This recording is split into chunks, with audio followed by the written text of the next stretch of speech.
ครับมาพี่น้องเอ้ยมื้อนี้ก็มาลินประตูใส่เด้อพี่น้องเด้อครั้งแรกในชีวิต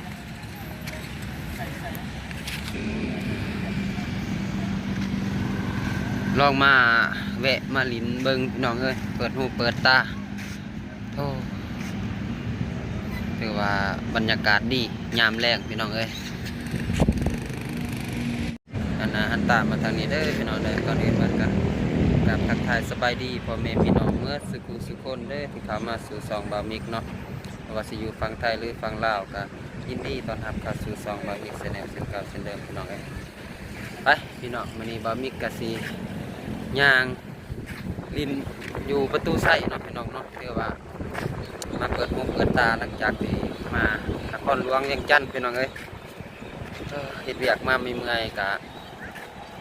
ลองมาเที่ยวชมบรรยากาศที่ประตูไส้ยามหอยคำลงแรงเนาะพี่น้องเนาะคือว่าคนก็หลายพี่น้องเอ้ยครั้งแรกในชีวิตที่บ่าวมิกได้เข้ามาประตูไส้เนาะพี่น้องเนาะก็เดี๋ยวบ่าวมิกจะพาพี่น้องไปเบิ่งนำกันเลยเนาะที่ในกล่องของประตูไส้เนาะเพราะว่ามันสิเห็นแต่อยู่ในคลิปหรือว่าเขาถ่ายให้เบิ่งเนาะแต่ว่าบ่าวมิกเองก็บ่ได้ไปเบิ่งตัวจริงพี่น้องเอ้ยมื้อนี้สิเข้าไปเบิ่งตัวจริงเนาะแล้วก็สิถ่ายให้เห็นนำกันพี่น้องเอ้ย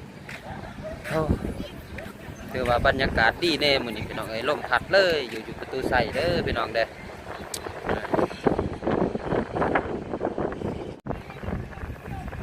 ไปพี่น้องไปเบิ่งบรรยากาศที่ประตูไส้เลยพี่น้องเอ้ยว่ามีกับมาสีอยากเด็กแน่พี่น้องเพราะว่าย่างมาพี่น้องเอ้ยบ่ได้ขี่รถมาก็สิว่าใกล้ก็บ่ได้ใกล้ดอกพี่น้องเพราะว่ารอท้ากันอาบน้ำเนาะพี่น้องเนาะตามต้นจำปาเรืองจำปาทองติดไผ่แสงสีพี่น้องเอ้ย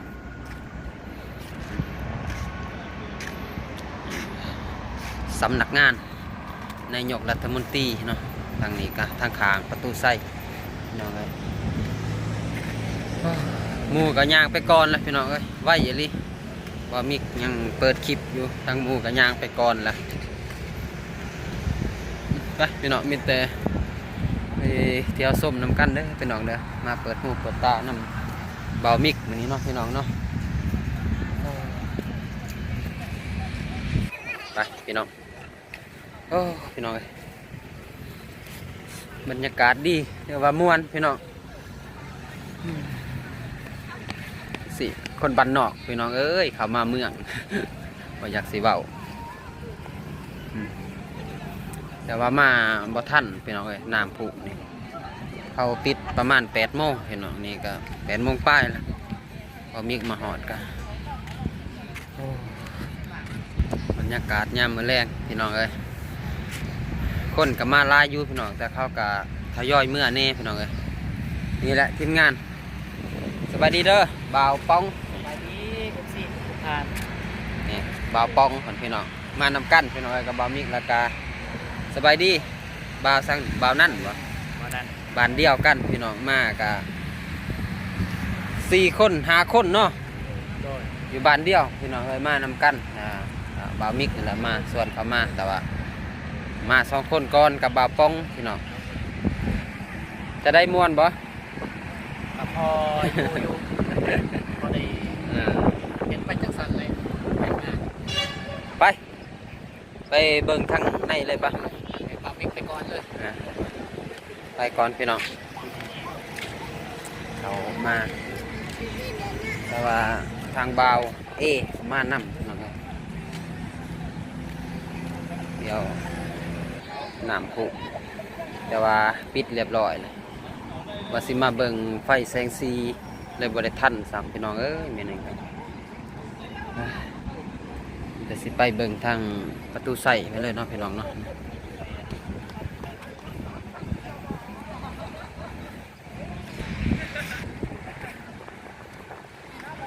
ครั้งแรกในชีวิตของบ่าวมิกพี่น้องเอ้ย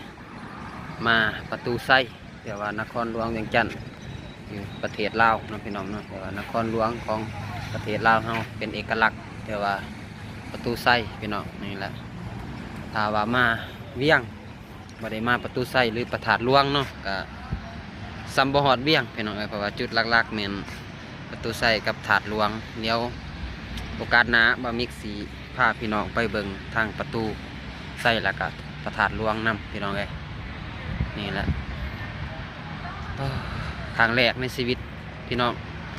มาเที่ยวประตูไส้นำเขาเนาะ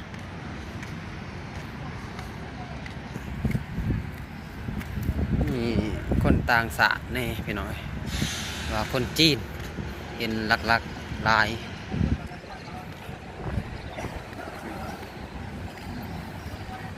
มาอยู่ปากหน้าประตูไส้สบายดีเด้อสบายดีสบายดีบ่าวสบายดี จะได้ย่างออกมาแหละ เอาไปแล้วไปเอาแล้ว ไปเตะย่างไปนำกันอีก แล้วไปแล้ว ย่างไปไหวอีหลีย่างไปไหวอีหลีไปเบิ่งนำกันก่อนพี่น้องกับบ่าวกำลังมากมื้อนี้เนาะ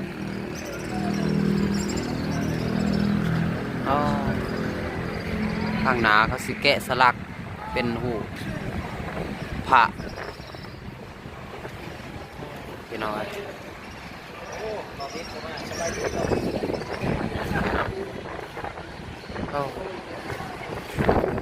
ทางถึงของประตูใส่พี่น้องแต่ว่ากลางคืนนี่เขาบนาจะให้ขึ้นมั้งพี่น้องเพราะว่าเขาสิปิดประจักษ์กลางคืน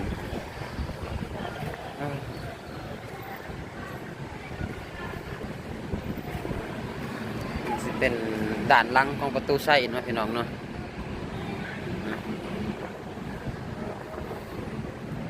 ขาดมา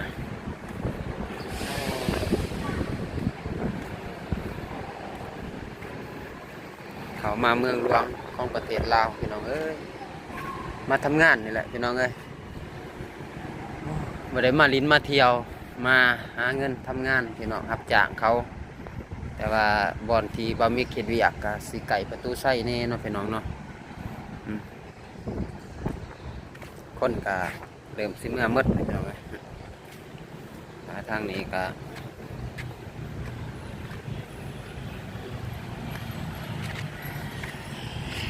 ถ้า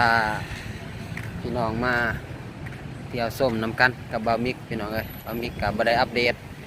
ลายมือและเฮ็ดเวียกก็บ่ได้พักพี่น้องแล้วบ่มีเวลาสิถ่ายคลิปก็ตอนเฮ็ดเวียกก็ขอโทษขออภัยหลายๆเด้อ FC ทุกท่านเลยว่าผู้ใหญ่ใจบุญเนาะที่เขามาหับส้มซองบะมิกแล้วก็กดติดตามซองบะมิกมาตลอดเนาะบรรยากาศยามมื้อแลงอยู่นครหลวงเวียงจันทน์ที่ประตูไส้มื้อนี้สิลมแน่พี่น้องแต่ว่าอากาศดี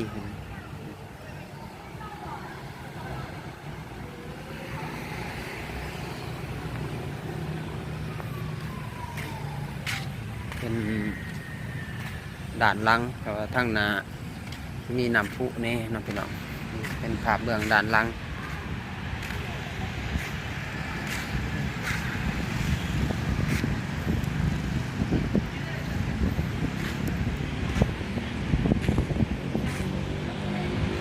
เดี๋ยว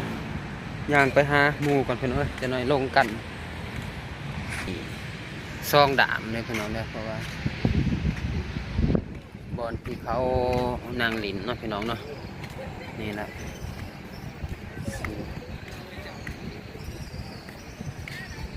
พาพี่พาน้องมาเบิ่งให้หมดเลยพี่น้อง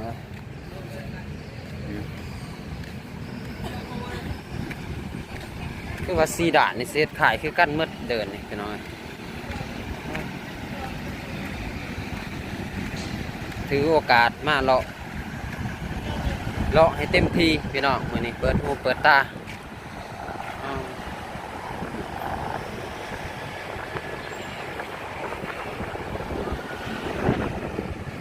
ลมแห้งเลยพี่น้อง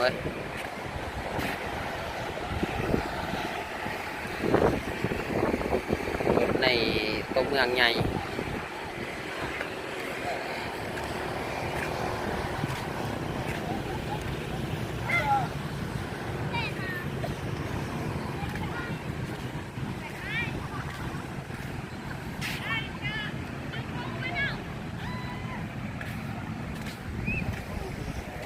ส้นทางออมทุกด่านเลยพี่น้องเพราะว่าจุดใจกลางเลยประตูใส่นะ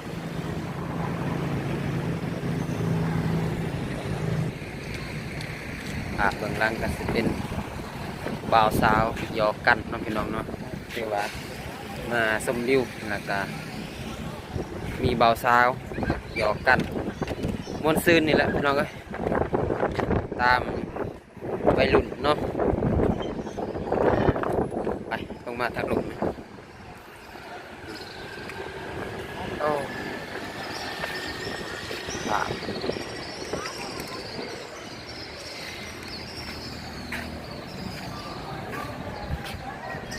เป็นวัฒนธรรมเก่าแก่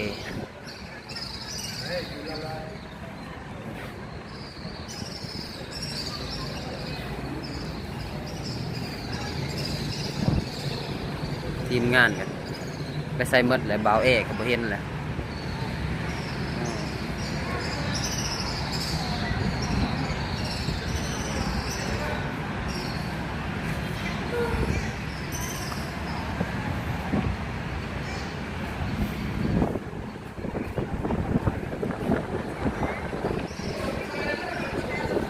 เป็นทางออกเนาะพี่น้องไปนำพุที่บ่าวมิกย่างเข้ามาแต่มิดนั่นแหละพี่น้องก็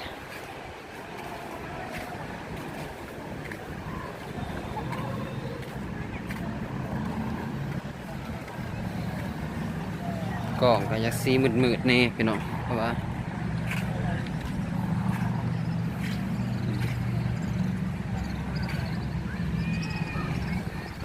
ครับ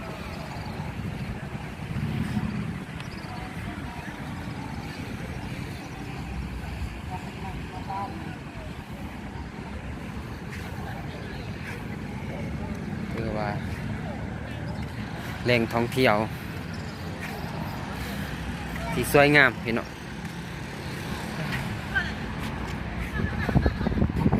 บ่มีมาเห็นครั้งแรกก็ยังรู้สึกว่าม่วนพี่น้องเอ้ย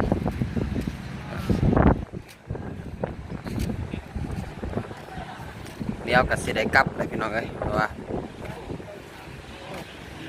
พักผ่อนเฮ็ดเวียกหนักเมื่อยแน่พี่น้องเอ้ยพักผ่อนเอาแห้งสู่ต่อมาเปิดหูเปิดตาผ่อนคลายเวียกงานนี่แหละเพราะว่ามันบ่เมื่อยเนาะพี่น้องเนาะได้เปิดหูเปิดตามาเที่ยวชมบรรยากาศยามมื้อแลง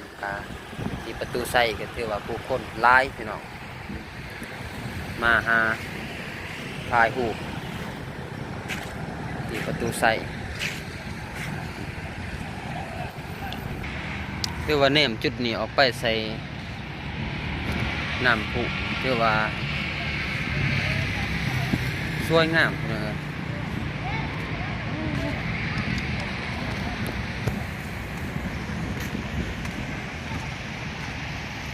บ้านนอกเขาตัวเมืองพี่น้องเอ้ยบ่าวมิกะ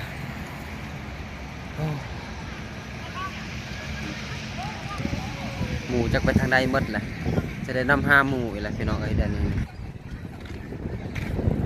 มา4 คน5 คน6 คนพี่น้องย่างนำกันย่างมานำกันแต่ว่าบ่เห็นไผแหละตอนนี้เหลือแต่บ่าวมิกผู้เดียวแหละจะได้เนม5 หมู่แล้วไป หมู่เมื่อป้าประจักษ์ตอนนี้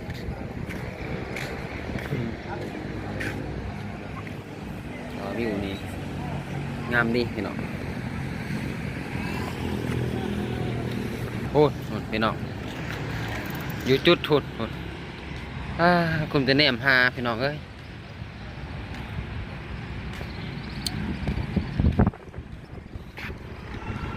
ตัวนี้จะเป็นอ่างน้ำเลยพี่น้องเลย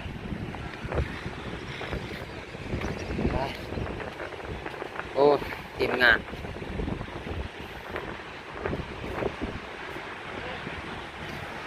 ส้มวัฒนธรรม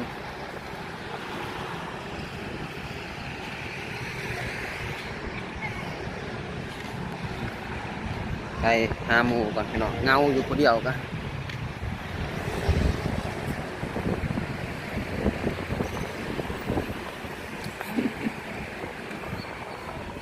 เป็นคนบ้านเดียวหมดเลยพี่น้องเอ้ยนี่จะได้ม่วนบ่ วันครั้งแรกในชีวิตเลย ม่วนก็เว้าดังๆติ ครั้งแรกในชีวิต ครั้งแรกในชีวิต คิดได้บ่พ อันเด้ผู้บ่าวซ้ำหน่อยพี่น้องเอ้ย ม้วน อ่าผู้บ่าวซ้ำหน่อยกำลังมามื้อนี้นี่บ่ซ้ำหน่อยแล้วพี่น้องเอ้ยประธานปองคนนี้เห็นหน้าตลอด จะได้ประธานม่วนบ่ ม้วนอยู่ มาผ่อนคลายเนาะหลังจากเลิกเวียกยามแรงพี่น้องเอ้ยก็มาผ่อนคลายกับทีมงานนี่แหละถ่ายหูปพี่น้องถ่ายหูปแล้วก็สิกลับเลยพี่น้องเอ้ยทางทีมงานนี่ก็พี่ไปเบิ่งพี่ไปมันแจ้งแน่เบิ่งนี่ยักมือเพราะว่ามันบ่มีไฟปานใดยางเขาลบหนาลบหลังน้ำหมูนี่แหละพี่น้องเอ้ยแถวนี้นี่ว่าคนบ่หลายปานใดพี่น้องถ้าคนหลายนี่สิแนมบ่เห็นไผเนาะ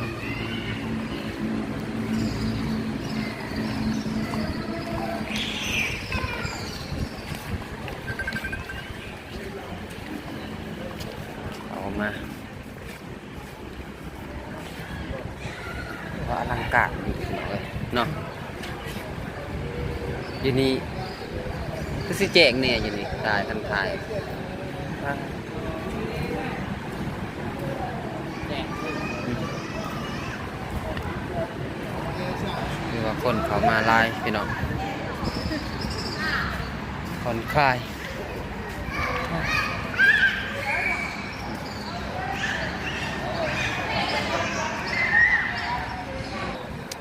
โอเคพี่น้องว่ามีกะสีกลับก่อนพี่น้องเอ้ยเวลานาทีกะสิเริ่มอยากเลิกเน่แล้วเนาะพี่น้องเนาะแต่ว่าผู้คนก็ไล่เข้ามา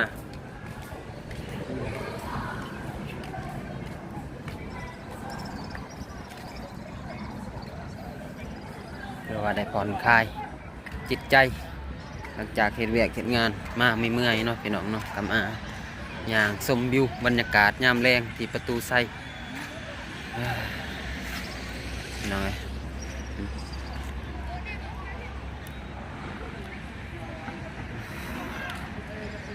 โอเคพี่น้องคลิปนี้ก็ไม่ได้มีหยังหลายเนาะพี่น้องเนาะก็ถือว่าเป็นคลิปไหลสาระนี่แหละถือว่า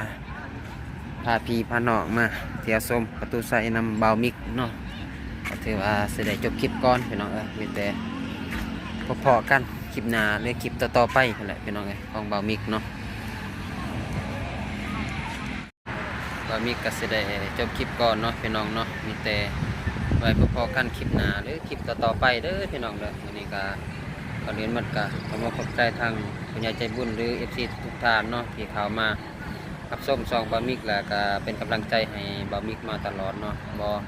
ขาดโฆษณาหรือเบิ่งคลิปบามิกแต่ต้นคลิปจบคลิปเนาะก็ขออวยพรให้ FC ทุกท่านจงมีสุขภาพแข็งแรงเฮงๆปังๆปรารถนาสิ่งใดก็ขอให้ได้สิ่งนั้นให้สมดังใจปรารถนาเด้อขอบคุณพี่น้องเอ้ยคลิปนี้บามิกก็แสดงขอตัวลาก่อนเนาะก็ขอกล่าวคำว่าสบายดีเด้อพี่น้องบ๊ายบายเด้อ บ๊ายบาย เด้อบ๊ายบายพี่น้อง